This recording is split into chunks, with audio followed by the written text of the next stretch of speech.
Mais je suis officiellement Maram Gueye. Et je suis professeure titularisée en anglais, littérature africaine et de genre à l'université de East Carolina. Je suis d'origine sénégalaise et je suis ici avec ma sœur, Rokhaya Diallo, que je n'ai pas besoin de présenter vraiment. Tu es chez toi, mais pour les formalités, on va dire que tu es journaliste, tu es militante antiraciste, tu es féministe, tu es réalisatrice, productrice, documentaliste, beaucoup de choses, n'est-ce pas? Donc on est là autour de son dernier livre qui est le dictionnaire amoureux du féminisme. Et Rokhaya est aussi l'autrice de Ne reste pas à ta place. Je crois que quand on s'est rencontrés il y a plus de 20 ans, tu venais de publier Racisme, mot d'emploi. Et on s'est rencontrés à la conférence de la littérature africaine, je crois, à Arizona, ou bien à Denver. À Dallas. Ok, quelque part. Ça fait longtemps. Donc, sans plus tarder, pourquoi un dictionnaire amoureux du féminisme venant de Rokhaya Diallo? Donc déjà, merci beaucoup pour cette présentation, Maram. Merci à toutes et à tous d'être présents et présentes. Merci vraiment au festival de m'avoir conviée. Je suis très heureuse et très honorée d'être ici aujourd'hui et de parler de cet ouvrage qui est effectivement mon dernier, qui me tient vraiment à cœur. Alors le dictionnaire amoureux, en fait, c'est pas une originalité de ma part, c'est une collection qui existe depuis plus de 20 ans. Il y a des dictionnaires amoureux de toutes sortes de sujets, du vélo, de Proust, de Camus, des États-Unis, du Maroc, des Mille et une nuits. Enfin, il y a énormément de sujets. Ce qui s'est passé, en fait, c'est que donc Grégory Berthier-Saudray, qui dirige la collection du dictionnaire amoureux, lorsqu'il a pris les rênes de cette collection, s'est aperçu du fait qu'en fait, aucun sujet féminin n'avait jamais été traité. Et donc, lorsqu'il lui est venu l'idée de faire un dictionnaire amoureux du féminisme, il a pensé à moi, il m'a sollicité, ce que j'ai trouvé à l'époque particulièrement audacieux, parce que dans le contexte français, le féminisme que je défends est pas un féminisme, on va dire, consensuel. Et donc, l'idée m'a vraiment plu, l'idée de faire un dictionnaire amoureux, parce que justement, c'est un dictionnaire, mais subjectif, donc où on s'autorise à parler à la première personne, où on peut glisser, en fait, toutes les thématiques qui nous parlent. Et c'est vrai que pour moi, le féminisme, c'est autant de la théorie que de la pop culture.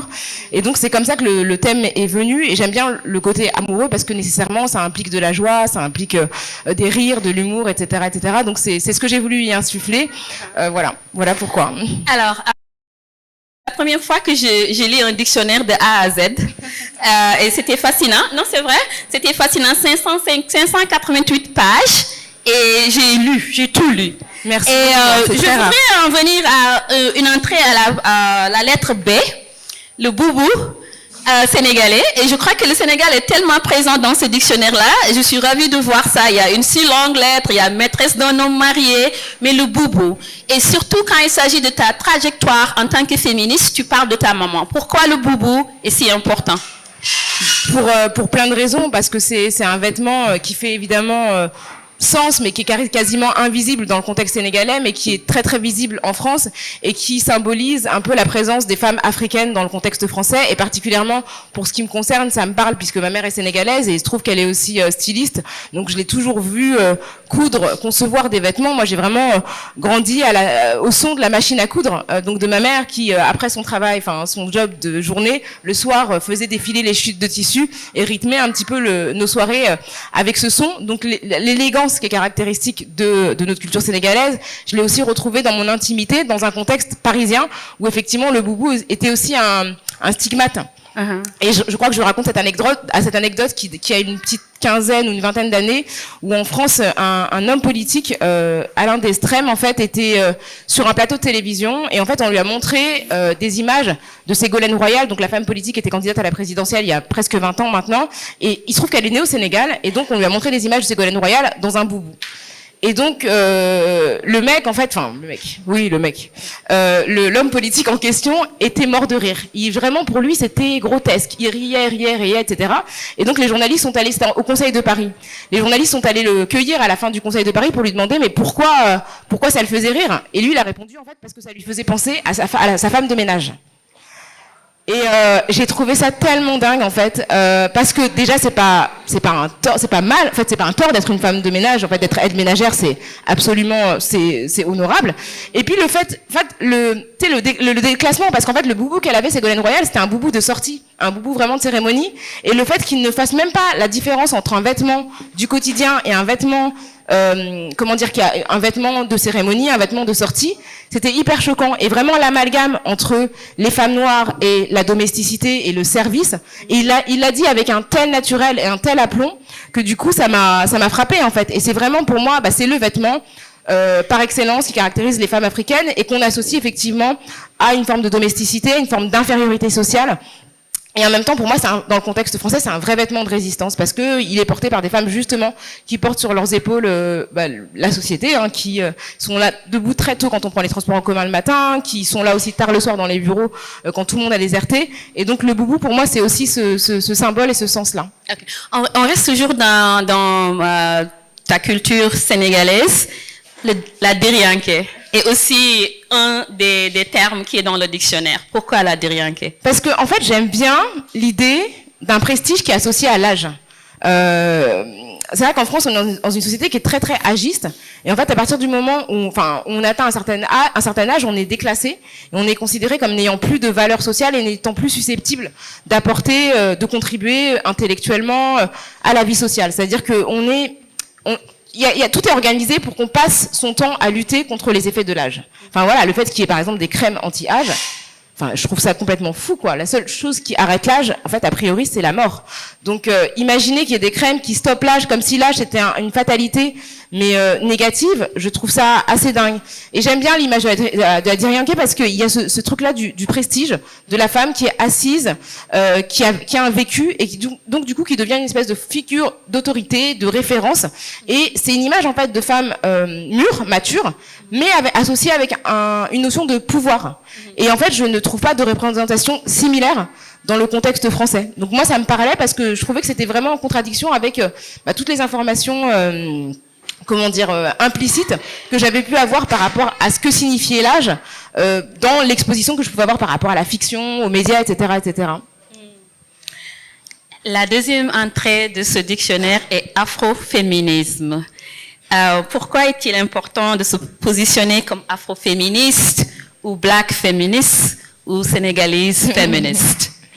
Alors, ce qui est intéressant avec le terme d'afroféminisme, c'est qu'il est vraiment, il est à distinguer du féminisme noir ou black feminism dans le sens où il est vraiment apparu dans les années 2010 en France et notamment dans les réseaux sociaux. Donc c'est vraiment un terme qui correspond à la sphère francophone, on va dire France-Belgique, je pense même peut-être Suisse, pour qualifier un féminisme de personnes qui étaient des jeunes femmes dans les années 2010, donc plutôt vingtenaires, trentenaires, qui sont retrouvées sur les réseaux sociaux, qui avaient des blogs, commençaient à faire des documentaires, commençaient à écrire, pour raconter leur vécu de femmes noires dans le contexte français majoritairement, mais pas uniquement.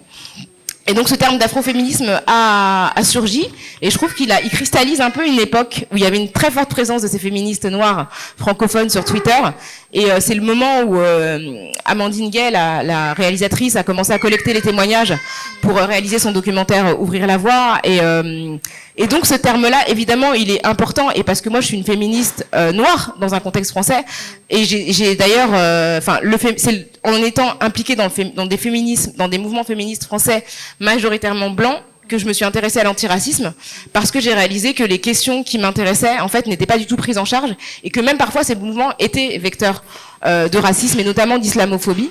Donc l'afroféminisme, c'est pour moi une évidence et c'est effectivement important de le situer et pas non plus de le réduire comme étant le féminisme de toutes les femmes noires. Parce que dans un contexte comme le Sénégal, où la plupart des gens sont noirs, les enjeux sont différents et pour autant les féministes produisent de la théorie, mais à partir d'un contexte où en fait les enjeux raciaux n'ont pas la même signification. Donc c'est vrai aussi dans cette entrée, je parle de la visibilité extrêmement importante des femmes noires qui sont en dehors du continent américain, qui sont vraiment très très présentes et qui sont beaucoup plus citées que les féministes noires africaines qui pourtant produisent effectivement de la pensée, des idées qui mériteraient pour moi d'avoir davantage de visibilité et de considération. Sous la lettre I en français, pas I en anglais, I en français, insolence. Je voudrais que tu me lises ce que tu as écrit à propos de insolence. Merci. Alors, dans une société où il est de bon ton d'être une femme affable, lisse, reconnaissante, pondérée et surtout respectueuse des conventions, l'irrespect doit retrouver ses lettres de noblesse. Les femmes n'ont aucunement le devoir de respecter des structures sociales qui oppriment et avilissent. Elles peuvent au contraire revendiquer l'indocilité et l'insolence. C'est la fait de l'entrée sur insolence. Donc, court et concis. Oui, je pense que c'est important de rappeler que parfois on nous enjoint à nous conformer à des canons en fait qui ont été conçus dans une logique d'oppression et que d'une certaine manière le fait de ne pas les respecter, c'est une manière de nous affirmer et une manière de révolutionner notre place dans ce monde, quoi. Ok. Sous décoloniser le féminisme, et c'est moi qui vais lire cette fois, ce ne sera pas aussi beau que pour toi, mais je pense que je vais essayer. Décoloniser le féminisme, c'est aussi s'interroger sur ce que gagnent les femmes privilégiées et sur le dos de qui. Conquérir les droits, des droits qui nous permettent de participer à l'effondrement du monde et devenir des patronnes capitalistes comme les hommes n'est pas un objectif qui bénéficie à toutes les femmes. Et les politiques publiques internationales qui incitent les femmes les plus pauvres du monde à consommer toujours plus, à s'éloigner de leurs pratiques ancestrales pour rejoindre la civilisation industrielle, entretiennent un mouvement du monde qui crée des dommages considérables. Un commentaire ? Oui, en fait, c'est toujours la question de la libération, pour qui et au détriment de qui, c'est-à-dire se libérer, pouvoir aller en manif à Paris tout en ayant à son service des femmes qui n'ont pas de confort administratif, qui sont pas très bien payées, qui parfois sont pas déclarées. Qu'est-ce que ça signifie ? Qu'est-ce que ça signifie de pouvoir se procurer des vêtements en fast fashion quand on sait qu'ils sont fabriqués au bout du monde par des personnes qui travaillent dans des conditions qui sont inacceptables, par des femmes et des enfants notamment, mais pas uniquement. Il y a 10 ans, il y a l'immeuble qui s'est écroulé au Bangladesh, le Rana Plaza, qui s'est écroulé et où étaient fabriqués de nombreux vêtements d'enseignes en fait qui sont dispatchés partout dans le monde. Donc la question de la libération et de l'oppression, elle existe entre femmes et pour moi c'est important effectivement de rappeler que décoloniser le féminisme, c'est aussi considérer en premier lieu la libération des femmes les plus opprimées. Et en fait de placer leur devenir et leurs préoccupations au centre, puisque en fait si toutes les femmes ne sont pas libérées, on ne pourra pas tout être libéré. Il faut que chaque femme qui existe sur cette terre soit libérée et bénéficie du féminisme. Le féminisme de surface qui finalement permettent d'ajouter plus de femmes dans les entreprises capitalistes qui polluent, qui détruisent, qui participent à la prédation du monde.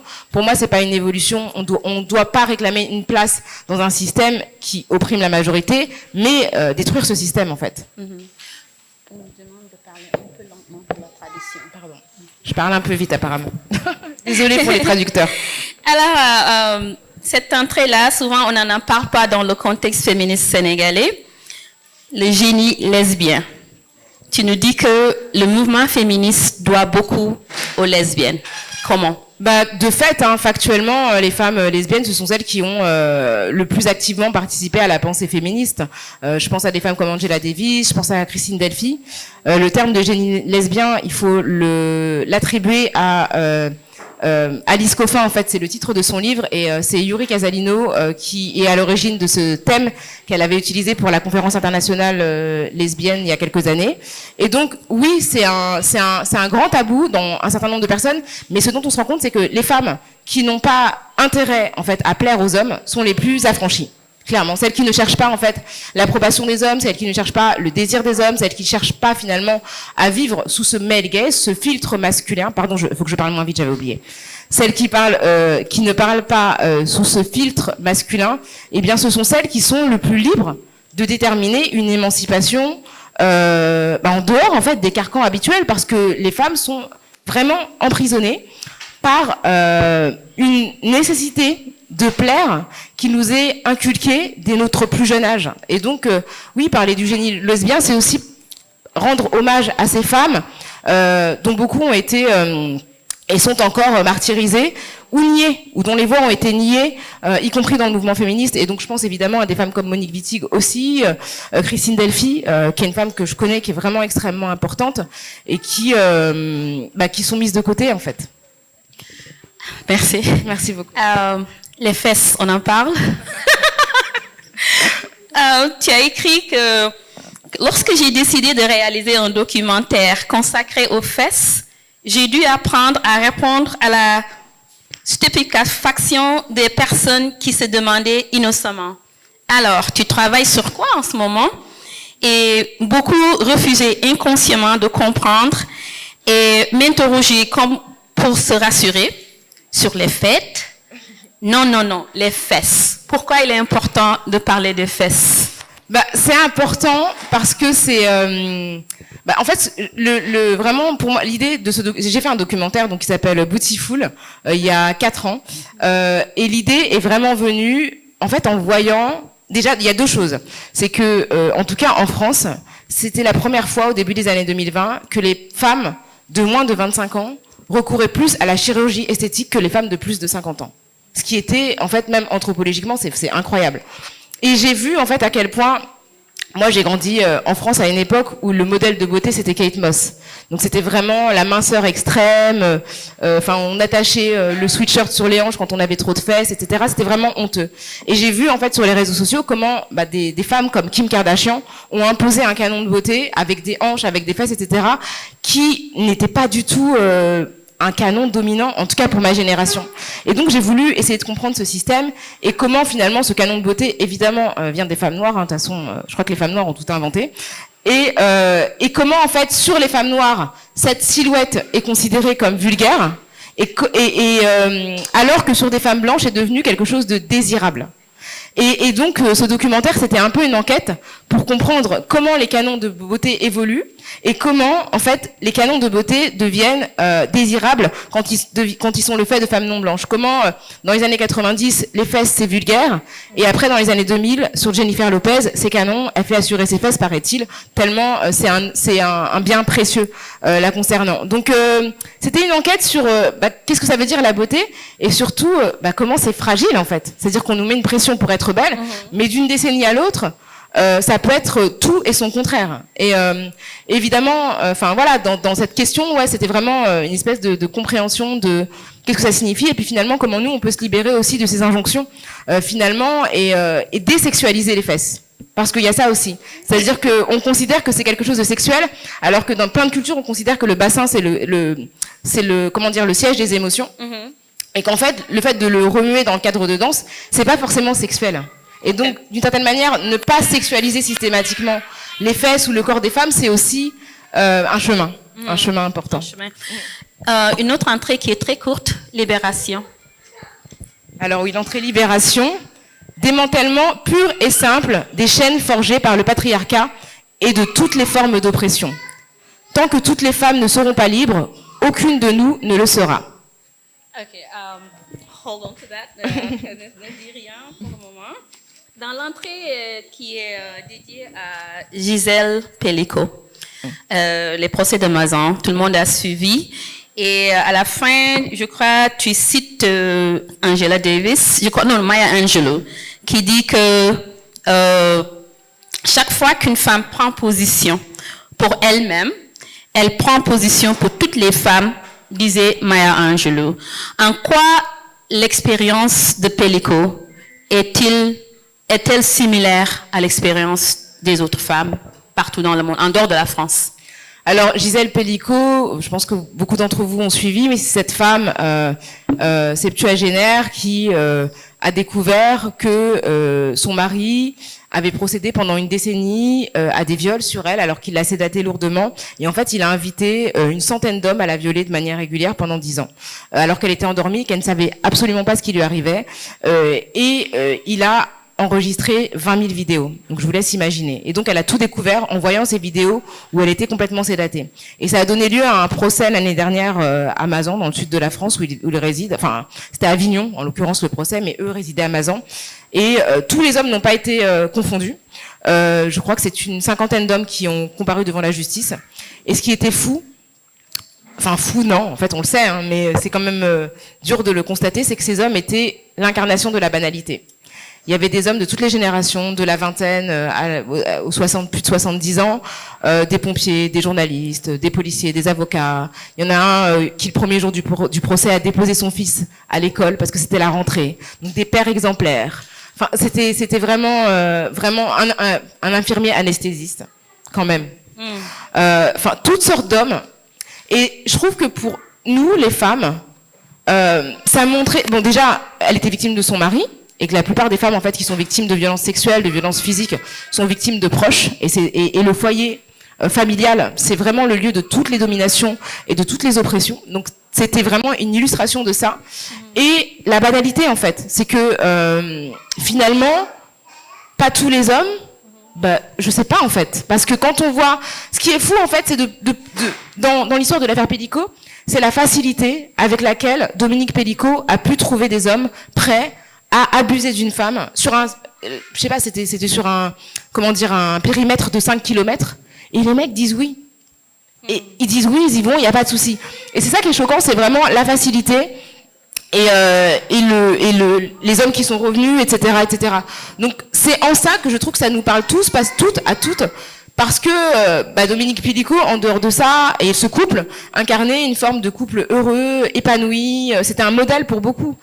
Et puis j'ai dit dans cette entrée, j'ai mis un petit mot aussi pour Caroline Darian, qui est la fille de Gisèle Pellico, qui est considérée comme la grande oubliée du procès. Il y a sans doute, elle a été victime de son père. Il y a des photos d'elle où elle a des sous-vêtements qu'elle ne reconnaît pas, où elle est endormie, mais ça n'a pas été instruit, donc elle n'aura jamais justice. Et sans doute plusieurs personnes ont été dans cette famille en fait victimes de violences. Et donc l'échelle nous donne l'impression que c'est exceptionnel, mais en réalité le profil des hommes nous montre à quel point c'est banal. Et ça nous ramène à l'entrée sur les enfants. Tu dis que selon toi, il ne peut pas y avoir de féminisme sans pour autant compter les enfants et leur sécurité. Comment ça? En fait, le patriarcat, comme toutes les formes d'oppression, c'est une forme de déshumanisation. Et c'est la considération du fait que le corps de l'autre n'a pas de valeur et donc on peut en disposer comme on le souhaite. Et les enfants, ils sont vulnérables parce que ils n'ont pas de voix. En tout cas, légalement, souvent, voilà, ils sont représentés par des adultes. Et en ça, je pense que ne pas placer la voix des enfants au centre du féminisme, c'est vraiment passer à côté du récit, parce que les premières violences souvent arrivent dans l'enfance. En France, on considère qu'il y a 1 enfant sur 10 qui est victime d'inceste. Et ça, c'est un sujet qui est vraiment difficile à aborder, mais il faut vraiment qu'on se rende compte à quel point les enfants subissent des abus. Et je pense que donner une voix à l'enfant, considérer les voix des enfants, les placer vraiment, vraiment en priorité dans nos luttes, c'est extrêmement important. Vraiment, je pense que on ne pourra pas se libérer si on ne considère pas que les enfants doivent avoir une protection et qu'on doit mettre en place des dispositifs pour les protéger. Et dans ce cas, tu rejoins Bell Hooks qui en parle vraiment souvent, que la sécurité des enfants et celle des femmes est une intersection qu'il faut vraiment considérer dans la lutte féministe. Tout à fait. Une question que, en lisant le dictionnaire, on peut lire le pop culture qui est très présent, les mangas japonais, le pop culture des États-Unis, Britney Spears, Janet Jackson, et à travers cette vitrine-là, on a une idée de qui est Rokhaya Diallo et à quel âge elle a grandi, à quelle époque elle a grandi, par exemple, parce que ça, c'est les années 90. Pourquoi est-ce que cette culture-là, tu as inclus Queen Latifah, par exemple. Je voudrais vraiment que tu nous dises pourquoi cette époque-là te fascine tellement jusqu'à avoir tellement d'espace dans le dictionnaire. Parce que je pense que j'ai été forgée dans ces années-là, c'est-à-dire que j'ai grandi dans les années 80, les années 90, et c'est vraiment dans ces années-là que j'ai forgé une partie de ma conscience. Et j'étais une enfant, une ado qui regardait beaucoup la télé, qui lisait beaucoup de mangas, et donc nécessairement ça m'a marqué, et donc je voulais aussi rendre hommage à ces figures. Et pas justement faire de hiérarchie entre la théorie féministe et la pop culture. Pour moi, c'est des influences qui sont fortes. Le personnage de Wonder Woman que j'évoque dans le dictionnaire amoureux, c'est la première femme super héroïne de comics, tout comme des personnages de manga ou de séries. Pour moi, ces personnages-là contribuent vraiment à éveiller nos consciences de manière différente parce qu'ils nous touchent vraiment dans une forme de ils nous touchent dans une forme d'intimité, parce qu'en fait, quand on regarde une série, on voit les personnages évoluer et on s'attache à eux au point qu'on a l'impression de les connaître. Donc les personnages qu'ils sont, enfin pareil, quand on lit un comics sur plusieurs années, ça devient des personnages qui nous structurent en fait et qui nous influencent. Et c'est pour ça que je voulais leur rendre hommage. Et aussi, tu cites Queen Latifah et Janet Jackson parce que ce sont des femmes, une rappeuse, une chanteuse. Enfin, Queen Latifah est aussi chanteuse et actrice d'ailleurs, mais qui même dans leurs textes en fait, se sont positionnées et ont fait part de leur révolte. Et je parle de Diams aussi pour parler rap français, qui est juste voilà une rappeuse incroyable et qui a fait le choix de se retirer, mais aussi un choix qui a été très critiqué en France et qui lui a vraiment valu un harcèlement islamophobe très violent. Donc pour moi la pop culture c'est capital, c'est souvent sous-estimé. Et d'ailleurs tu parlais de Bell Hooks, c'est une des féministes qui a beaucoup travaillé sur la pop culture et que dans l'endroit où j'étais en France, j'étais exposée à la fois à la culture sénégalaise, au manga, parce qu'il faut savoir que la France est le deuxième pays consommateur de manga au monde. Voilà, paradoxalement, c'est aussi le deuxième pays du rap au monde.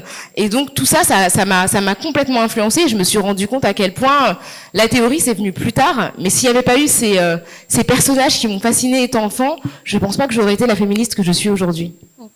J'ai 2 questions avant de passer, comment on appelle, à l'audience. Sous l'entrée S, j'ai cherché, j'ai pas trouvé le silence. Où est Warkha? Warkha, il n'y a pas de silence dans le dictionnaire de Rocher. Et le silence des femmes, je crois que c'est important d'en parler. Soit c'est un silence qui n'a pas de pouvoir, ou bien c'est un silence qui est vraiment potent. Je ne sais pas comment dire potent en français. Je sais que quelqu'un peut m'aider avec potent. Puissant. Ouais. Voilà, un silence qui est puissant. Donc, c'est vrai que tu n'as pas eu l'occasion de le faire maintenant, tu le fais maintenant. Oui, je vais poser un long silence avant de répondre à cette question. Non, en fait, dans le silence, il y a 2 choses. Il y a le silence volontaire, qui est effectivement une manière de se retrancher des injonctions, mais il y a aussi le silence qui est imposé, qui est plus la silenciation, où effectivement, les voix des femmes, je sais même pas si c'est de la silenciation ou un refus d'écouter. Parce que au moment de MeToo, on a parlé de la libération de la parole des femmes, mais en réalité, les femmes ont toujours parlé. C'est l'écoute qui a changé. Et donc, je ne sais pas si c'est un silence. Effectivement, il y a plein de questions taboues dont on ne parle pas dans certains espaces, mais ces questions sont abordées dans d'autres espaces. Donc, est-ce que c'est le silence ou est-ce que c'est l'accueil de toutes les paroles partout ?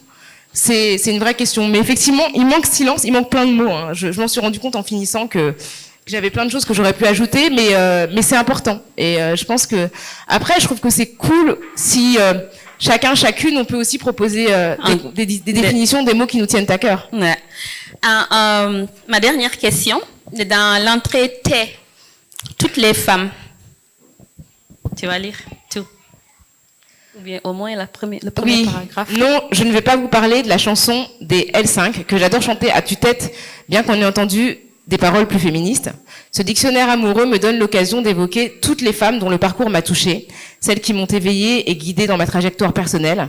J'aurais pu tout aussi bien parler d'une infinité d'autres femmes, mais je pense spontanément à Aline Sinoé-Data, à Delphine Seyrig, Emma Goldman, Ida B. Wells, Alice Guy, Mathilde Hidalgo Navarro, Myriam Makeba, Mitsuye Yamada, Anita Hill, Eusanne Palsi, Nazik Al-Abid, Alice Mia, Ndate Yalam-Botch, Khaltoum, Nelly Arcan, Griselidis Real, Marie Curie, Lisa Simpson, The Scarlet Witch, la veuve écarlate, Zora Neale Hurston ou Olympe de Gouges.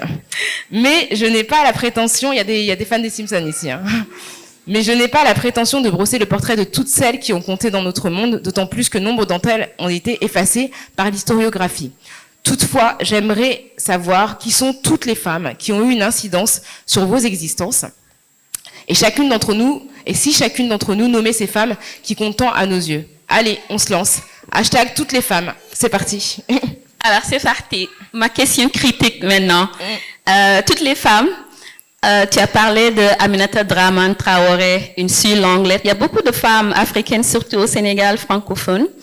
Mais je crois que les grandes absentes sont les penseuses féministes africaines. Qu'est-ce que tu en dis? C'est vrai. En fait, elles sont présentes En tout cas, certaines comme Oyeronke, Oyewumi qui est en face de nous, elles sont présentes dans les entrées, elles sont citées, certaines d'entre elles, mais je pense que j'ai un biais, en fait, tout simplement. C'est vraiment, là, pour le coup, il n'y a pas d'autre explication, parce que moi, j'ai parlé, en fait, de ce qui m'a forgé, ce qui était le plus accessible dans l'immédiat, et les théoriciennes féministes africaines, je les ai lues, mais j'ai pas forcément pris le temps de dresser leur portrait comme j'aurais pu le faire. Mais c'est une super bonne remarque et suggestion, parce que je pense qu'effectivement, tu vois, enfin, africaine, évidemment, c'est plus évident parce que je suis moi-même africaine, mais même les théoriciennes asiatiques ou latinas sont pas présentes non plus, tu vois, elles sont pas très présentes, parce que alors bon, pour les latinas, pour le coup, c'est moins accessible parce qu'il y en a pas beaucoup qui sont traduites en français, mais c'est la vraie question de l'accessibilité aussi quand on n'est pas situé sur le continent, quand on n'est pas exposé à ses pensées au quotidien, donc pourquoi pas si il y a une réédition, corriger un petit peu le tir, mais c'est vraiment une remarque très très juste. J'ai menti, j'ai dit que c'était ma dernière question. Maintenant, ma dernière question est là. J'ai trouvé beaucoup d'humour dans le dictionnaire, surtout quand elle parle des hommes. Ils pleurnichent tout le temps. Mais ils pleurent trop. Il y a beaucoup de fatigue.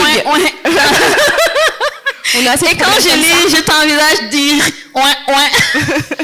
Vas-y. Oui, c'est ça, c'est les ouin-ouin. Les hommes, quand on... Vous dites, ouais, on dit ouin-ouin. Bah, en fait, dès qu'on commence à dire... Enfin, moi, je me souviens, en fait, quand une féministe de Twitter avait posté que la question, c'était comment faire pour que les hommes arrêtent de nous tuer ou de nous agresser. Et toutes les réponses étaient des ouin-ouin. Non, mais moi, je suis gentille, moi, j'ai tapé personne, moi, j'ai frappé personne. Frère, on est fatigué, en fait. Et en fait, ce qui est fou, c'est cette faculté à ramener la question à eux. On parle de nous, on parle des violences qu'on subit, et vous êtes obligés de nous faire la démonstration du fait que vous n'avez frappé personne, et en plus vous voulez une couronne pour ça. Mais c'est le minimum de la décence. Au Sénégal, on te dit, il y a les maris battus aussi. Les fameux hommes battus, c'est comme le racisme anti-blanc, quoi, des légendes urbaines. Et en fait, c'est vraiment ça. C'est comment, en fait, des personnes en situation de domination ne veulent pas se remettre en question, et dès lors qu'on parle de leur position dominante, essayent de déplacer le focus sur leurs sentiments blessés. Et donc essayer de trouver une solution pour qu'on les plaigne. Et moi, je me souviens que j'avais eu ce débat justement sur l'affaire Pellico. J'avais eu un débat dans une émission de télévision, et donc il y avait deux hommes autour de la table, et j'ai dit, ce procès, pour moi, c'est le procès de la masculinité. Ouin, ouin, ouin, ouin. C'est-à-dire que j'ai eu deux hommes qui étaient hyper choqués. Je comprends pas, comment vous pouvez dire que c'est le procès de la masculinité, je me sens attaquée, blablabla. Et je me dis, mais il y a une femme qui a été violée par une centaine d'hommes, et c'est toi qui as attaqué? Enfin, soyons sérieux, quoi. Et du coup, c'est vrai que, c'est effectivement, je m'en moque un peu parce que, au regard de ce qu'on subit, c'est dérisoire. Et c'est ridicule, en fait, de vouloir déplacer le focus sur eux. C'est vraiment, c'est même indécent. Moi, j'aurais honte, franchement, de faire un truc comme ça, j'aurais la chôma, la vérité. Merci beaucoup. Avant de donner la parole à l'audience, je voudrais juste vous rappeler que Rokhaya va avoir une discussion autour de Ne reste pas à ta place, son livre avant celui-ci, demain. Donc, qui veut prendre la parole, levez la main, je vous la donne. Nana, first. Une autre, non? Seulement Nana.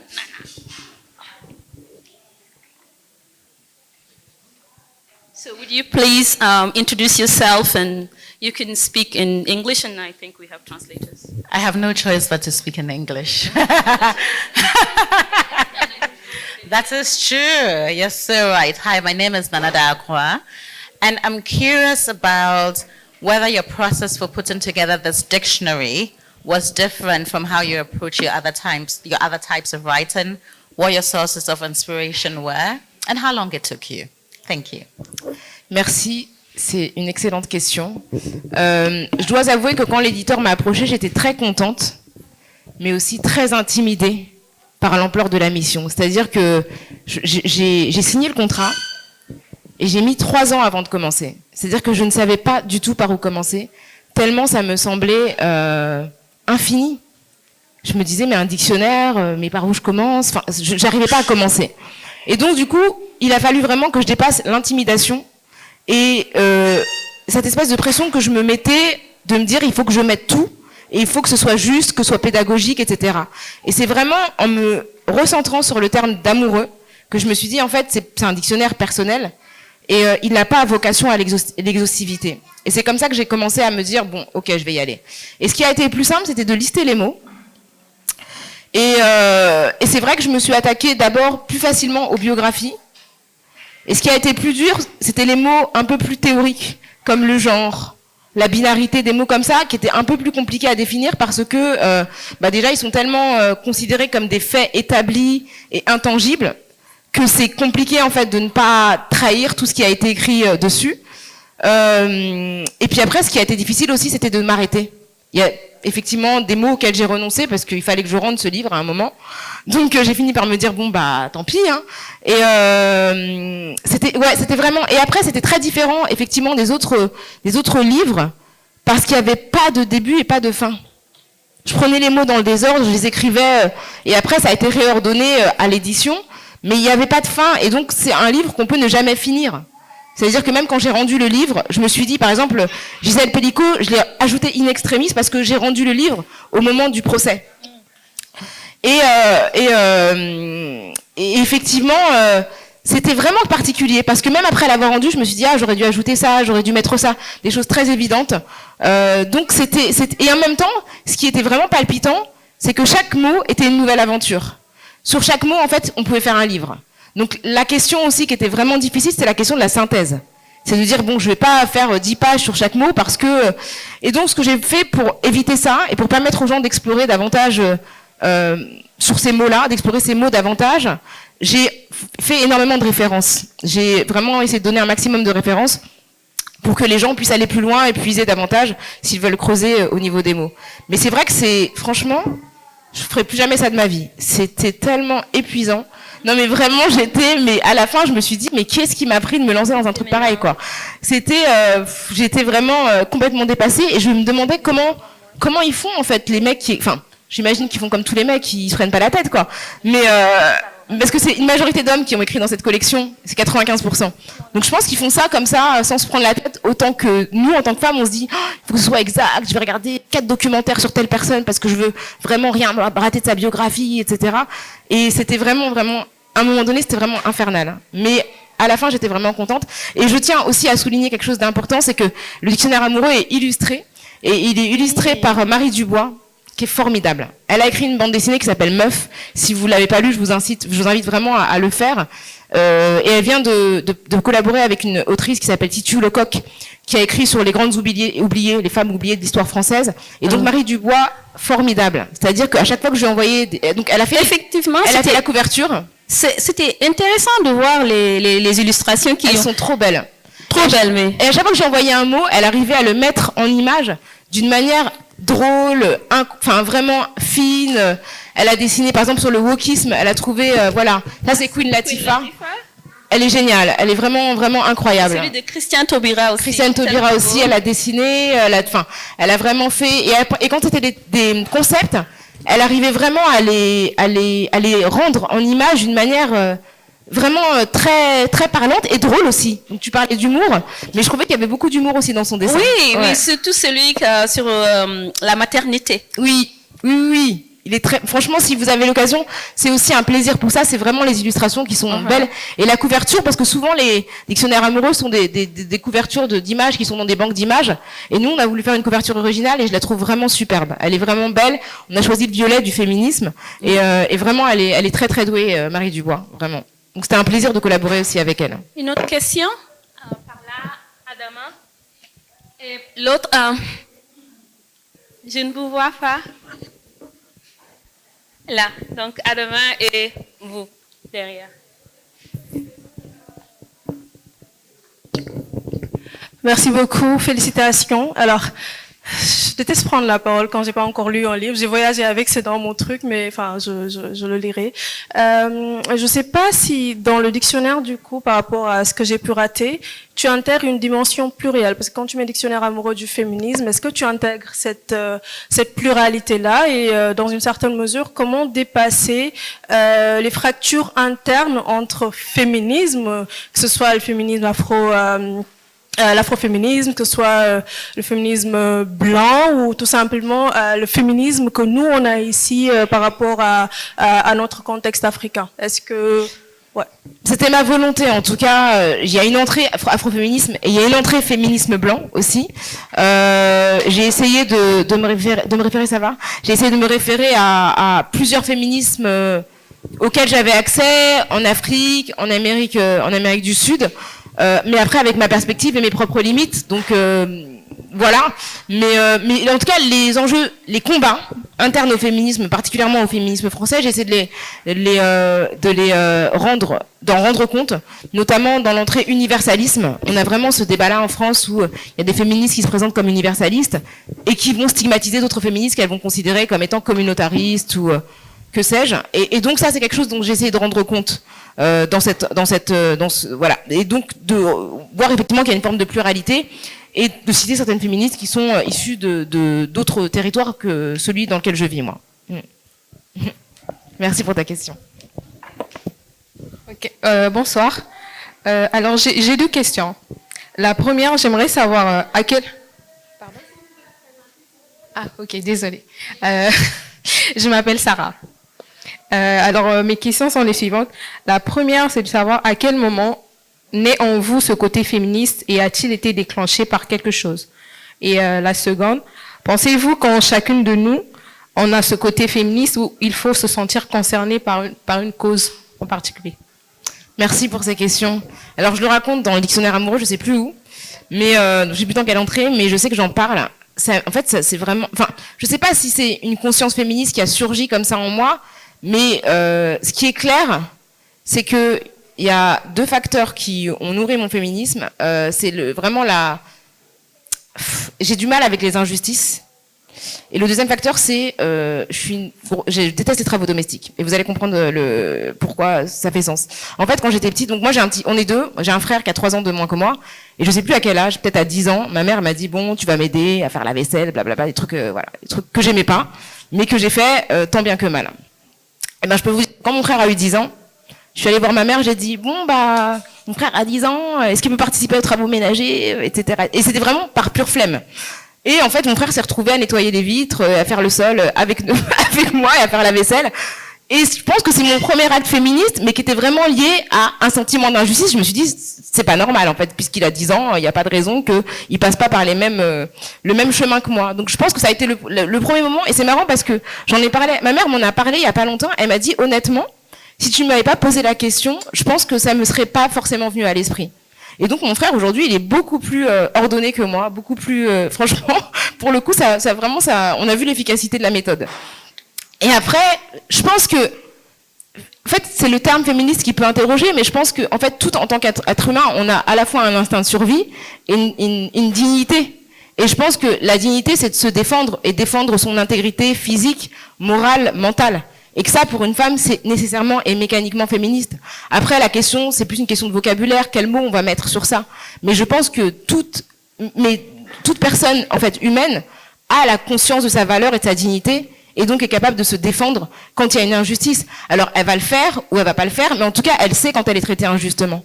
Et donc ça, pour moi, pour une femme, dès lors qu'elle a ce sentiment, qu'elle le mette en application ou non, c'est un sentiment féministe. Après, le terme, on peut en débattre, je comprendrais qu'on se reconnaisse pas dedans parce qu'il a émergé dans un contexte qui peut nous paraître lointain ou un contexte qui était un contexte raciste aussi.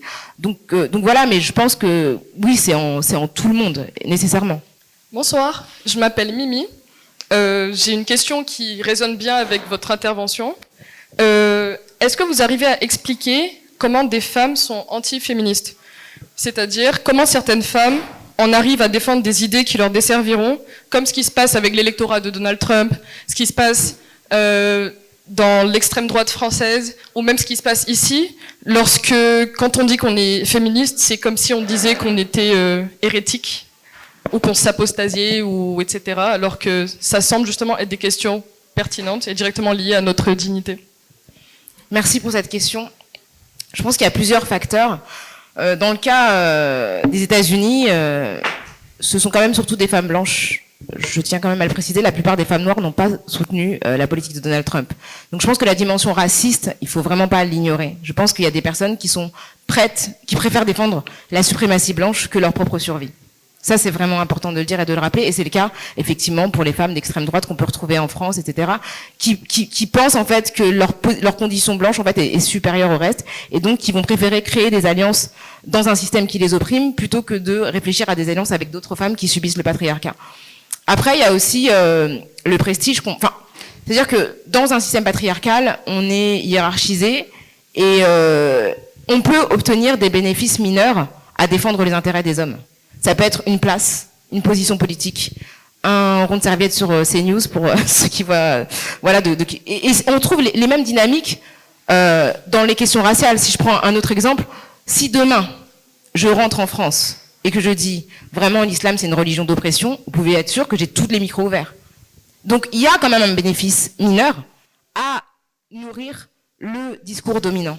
On peut obtenir des positions, on peut obtenir un salaire, on peut obtenir une forme de reconnaissance qu'on n'a pas quand on défend des positions inverses. Donc je pense qu'il faut comprendre les femmes qui défendent le patriarcat comme étant des femmes qui défendent des positions individuelles qui peuvent les aider à être promues ou effectivement à exister. Et c'est intéressant, par exemple, quand on pense au phénomène des tradwives, qui sont des femmes qui nous expliquent que les femmes, enfin notamment sur les réseaux sociaux, sur TikTok, etc., que elles veulent embrasser ce modèle de femmes au foyer qui sont au service de leur mari, etc., etc., etc., et qu'il faut pas travailler, en tout cas en dehors du foyer. C'est intéressant parce qu'elles travaillent, elles font des vidéos, elles les montent, elles ont des sponsorings, elles sont actives, ce sont des entrepreneurs. Et franchement, elles arnaquent tout le monde. Parce que la vérité, c'est qu'elles ont des entreprises, elles se font de l'argent et elles expliquent aux autres femmes qu'elles ne doivent pas travailler alors qu'elles passent leur journée à travailler à la fois pour leur foyer mais aussi pour leur image. Donc voilà, finalement, elles sont à la tête d'empires économiques et elles vendent un discours qui n'est pas vraiment en conformité avec ce qu'elles font. Et il faut vraiment être vigilant aussi vigilante, je pense, par rapport à ce double discours. Mon micro, s'il vous plaît. Vous donnez ça à professeur Ramasala, le temps que je pose cette question. Que j'avais oublié d'ailleurs. Maintenant, je l'ai même perdu. Je crois que... Oui, je l'ai perdu, mais ça va me revenir. Ça va me revenir. Je t'ai marché sur la langue peut-être. Bonjour, je suis Rama Saladien et j'avais une question pour Rokhaya. Vous venez de finir ce dictionnaire amoureux. Je pense qu'il y a beaucoup de leçons apprises. Mais moi, je m'intéresse aux écueils surtout. À qui voudrait se lancer dans pareille entreprise? Que leur recommandez-vous? 3 écueils à éviter pour faire un dictionnaire. Ce n'est pas une question facile. C'est une très très bonne question. Moi, en fait, je vais retourner peut-être à mon premier livre pour savoir, parce que mon premier livre, c'était donc en 2011. Enfin, il est paru en 2011, mais je l'ai signé, je sais pas, vers 2008. Et c'était, j'avais rencontré sur un plateau, c'était ma première télé. Et donc sur ce plateau, il y avait un philosophe qui avait une collection de philosophie chez Larousse à l'époque, et qui est venu me voir en me disant, j'aimerais bien que vous écriviez un livre de philosophie sur le racisme. Et moi, je me suis dit, mais qu'est-ce que je vais pouvoir dire sur le racisme en philosophie? Il y a des gens de Angela Davis, il y a Fanon, il y a Sartre. Enfin, je me sentais pas du tout légitime. Et honnêtement, ce qui m'a permis vraiment de m'autoriser à écrire, c'est 2 choses. La première, c'est si lui croit que je peux écrire un livre, pourquoi je ne le crois pas, alors qu'il me connaît moins bien que je ne me connais? Je peux pas avoir moins foi en moi qu'un inconnu qui vient de me croiser. C'est pas possible. Et la deuxième chose, c'est de me dire que même s'il y avait déjà des gens qui avaient écrit des choses sur ce thème-là, des femmes notamment, mais pas uniquement, ce que j'avais à raconter était singulier du fait de ma position. C'est que moi, j'étais à l'époque une jeune femme parisienne, de parents sénégalais, gambiens, etc. Et donc mon vécu était suffisamment singulier pour que j'ai un regard spécifique et particulier à apporter. Et même si c'était à l'aune de toute la théorie que je voulais citer, dont je voulais m'inspirer, nécessairement j'apportais quelque chose de distinct et de singulier. Et je pense que vraiment croire en sa singularité, c'est un vrai moteur dans l'écriture. Parce que on a forcément quelque chose à dire qui n'a pas été dit, ou qui n'a pas été dit de la même manière, pas avec les mêmes sentiments, la même sensibilité, la même émotion dans les mêmes termes. Et ça, c'est déjà précieux. C'est vraiment ce qui est pour moi important. Ma question m'est venue. C'est le cyberharcèlement. Ah oui.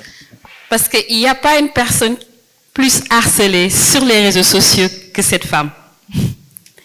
Et tout connaissant, Chaque jour, je suis révoltée sur mon écran. Comment tu fais? Ah, c'est une bonne question, merci.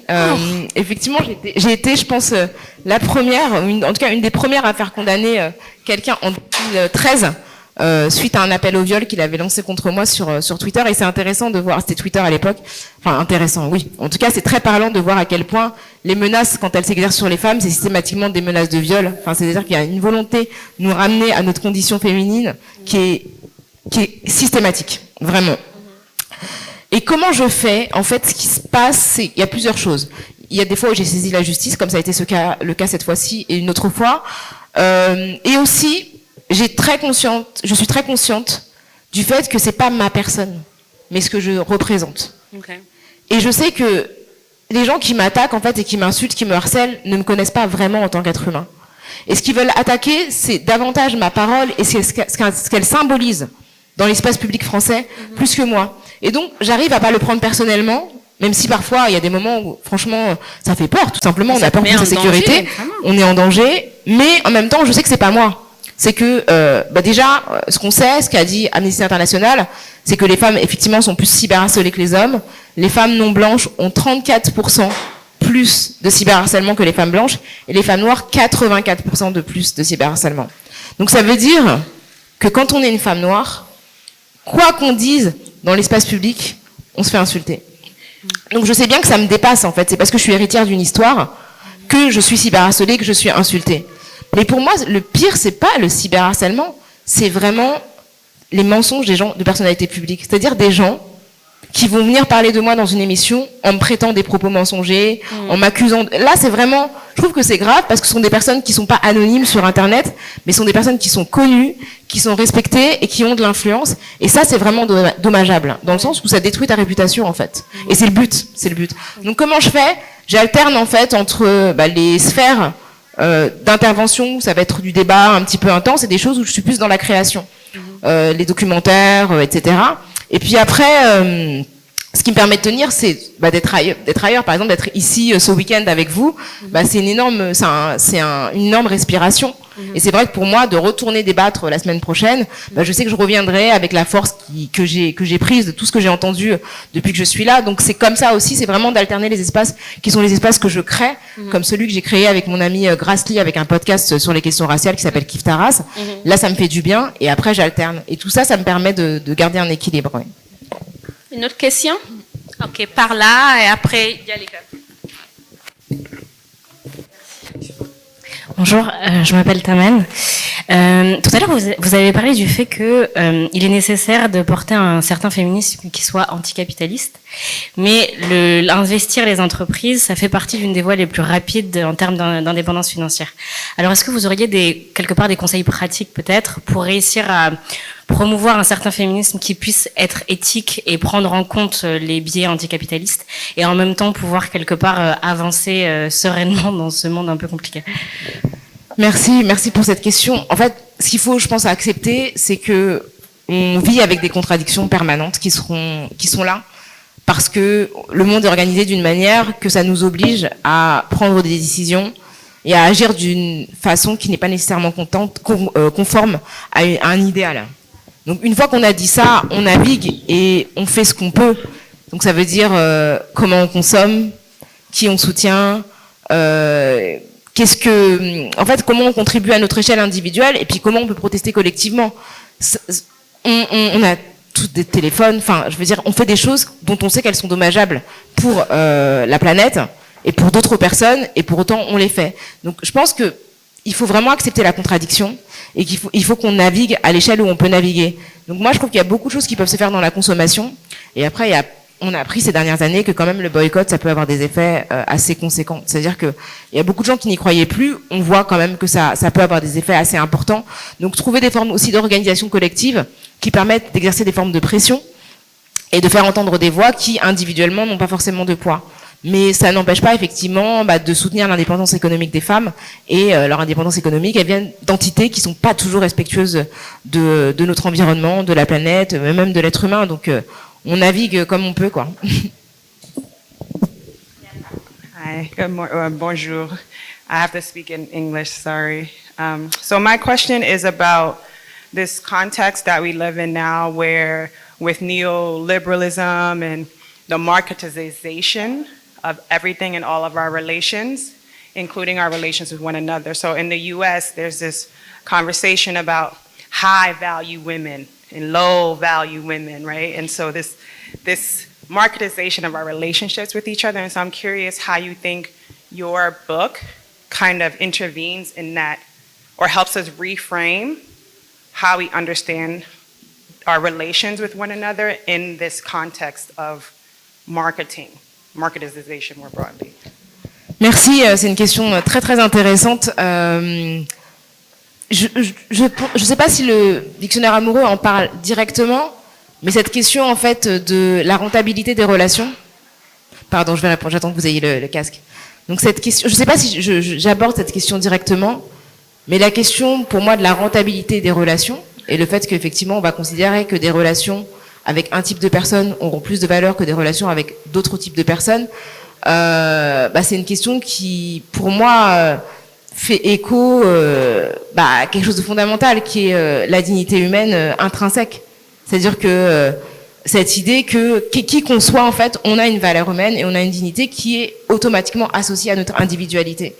Et cette question, enfin en tout cas c'est intéressant. J'y ai pas réfléchi dans ces termes-là, mais c'est une vraie discussion à avoir de savoir en fait si on doit se positionner sur une échelle où en fait finalement on va considérer que des personnes ont moins de valeur parce que des critères sociaux, des critères économiques font que sur le marché matrimonial, sur le marché amical, sur le marché des relations, ces personnes-là ont plus de valeur et c'est quelque chose qui est amplifié par aussi toutes les manières dont on se rencontre aujourd'hui avec les applications, avec le fait qu'on construise maintenant notre propre marketing avec nos réseaux sociaux.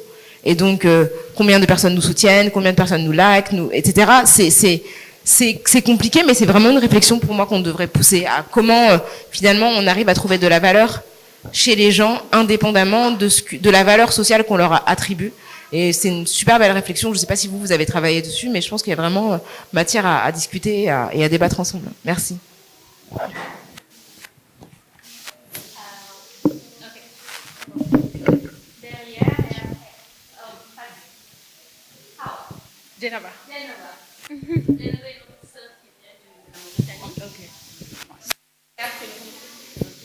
Merci beaucoup. Alors, moi, je m'appelle Djenaba Diom, je suis mauritanienne.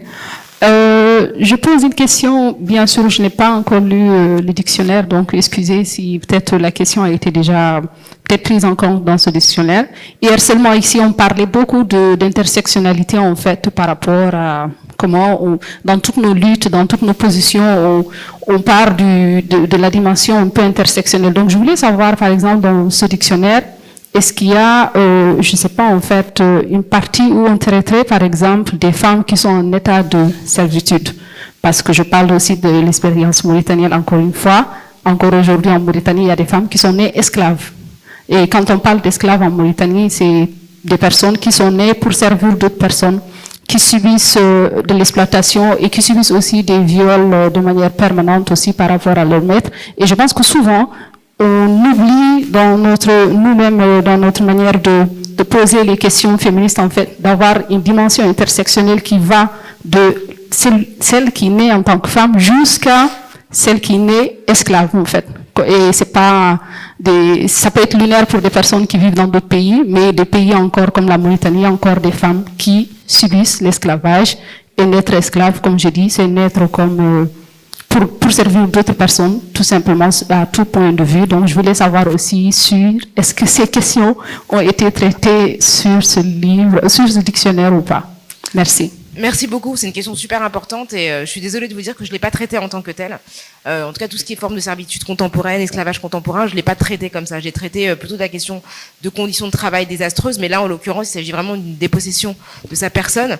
Et vous avez vraiment raison de rappeler à quel point c'est important. Et effectivement, ça me montre que voilà, j'ai aussi des mises à jour à faire. Et pourtant, c'est une question que je connais.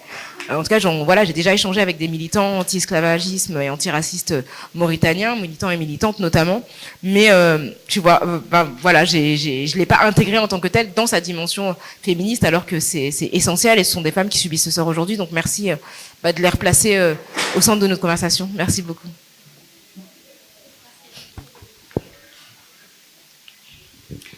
Thank you so much. I'll speak in English. My name is Rosebel Kagumire. I am from Uganda. I wanted to ask a little bit of something you talked about queer women and the fact that oftentimes in the feminist spaces in Africa, there's a very bit of erasure of contributions of queer women, and also seeing African women as homogeneous or not even looking at the question of sexuality and gender expression. So I wanted to really hear about how you tackle it in terms of related to also decolonizing love, because it's a dictionary, a love for feminism. How do we decolonize love? That we are able to actually see love beyond heteropatriarchal kind of focus. I don't know if you have explored that in relation to queer people, but also in relation to really generally decolonizing love. Thank you. Merci. C'est décoloniser l'amour, c'est vraiment un projet ambitieux mais nécessaire. Je l'ai pas comment dire abordé de cette manière-là, mais il y a plusieurs entrées qui parlent effectivement de l'amour, de l'hétéronormativité, du genre, de la binarité, et effectivement de la manière dont cette binarité a pu être imposée par des logiques coloniales. J'ai cité à l'instant professeur Oyeronke Oyewumi, qui est ici présente, que j'ai cité dans le dictionnaire amoureux, évidemment pour sa contribution à la compréhension de la construction de ces genres. Je parle des êtres bispirituels dans les communautés autochtones des Amériques. Donc elle est abordée et elle est présente en filigrane dans le dictionnaire amoureux, et merci de rappeler effectivement qu'il y a des comment dire, des logiques de relations qui sont effectivement des logiques qui ont été conçues de manière assez récente au détriment de relations qui préexistaient en fait l'époque coloniale, quoi. Donc merci beaucoup. Alors effectivement l'entrée c'est non, point d'exclamation. Non, c'est non. Pas de sous-texte ni d'intention cachée. C'est un refus clair et sans ambiguïté, pardon. Le consentement est incompatible avec le non. Non, c'est aussi une épreuve pour des femmes conditionnées pour servir et plaire et pour porter le monde sur leurs épaules. Apprendre à dire non aux injonctions et aux attentes sociales sans culpabiliser, décider de donner la priorité à son propre confort, pour moi, c'est un grand oui. Alors, non, un grand oui. Merci Rokhaya. Merci beaucoup. Merci à Merci. Vous. Merci Mara. Merci. Alors, le livre est là, et si vous avez votre copie, elle peut vous faire une petite dédicace avant le dîner. Avec plaisir. Alors, ceux ou celles qui ont leur livre, approchez-vous. Tu vas le faire là ou bien à la table? Tu vas prendre tes quoi? Ici, c'est bon?